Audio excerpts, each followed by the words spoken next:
Hi everyone! So, andito na naman kami at papunta kami sa aming duty. Kaya nagkakagulo na naman kami dito sa lobby. Kung makikita mo, ganyan kami pag pumapasok sa trabaho. Mga Uganda, Indonesia, and Philippines. Sa lahat na may mga schedule. So, yung iba, syempre walang schedule. Mga bopper.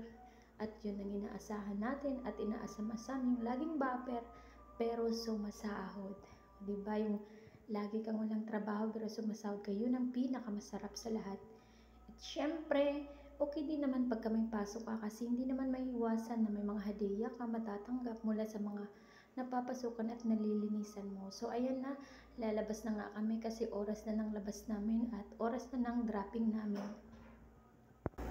At pagka tuwing lumalabas kami, nag-aagawan kami ng mga upuan yan sa sasakyan. Kaya nag-uunahan kami nagtatakbuhan. Kasi pagka huli ka na, wala ka nang mauupuan. Kumbaga, ano ka na lang, singit-singit ka na lang. Kasi yung capacity ng sasakyan, isakto lang dun sa ano. Minsan, sobra yung banat na dala-dala ng sasakyan. Kaya ayan, nakikisingit ka sa iba. Kaya paunahan at kung huli ka na, nasa likod ka na.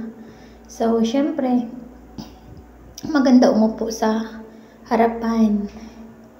Kasi sa pag-dropping, at least mauna ka at hindi mahirapan. Ito ngayon pala yung pinasukan ko ngayon. Sobrang napakadumi. At parang hindi uso sa kanila yung ano. Nag-aantay lang kasi yan sila ng mga sale. Bago magpapalinis ng mga bahay nila. At syempre, kalat dito, kalat doon yan sila. Hindi uso sa kanila yung magligpit-ligpit.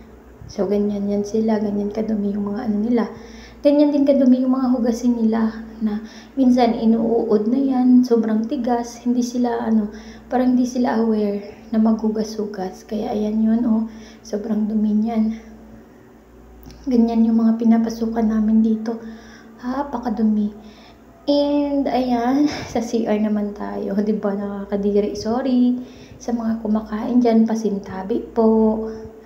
O, diba, ang ano niyan, syempre nilinis natin yan at pinaputi natin yan. Kaya natuwa yung ating nilinisan, binigyan niya tayo ng napakaraming hadiah.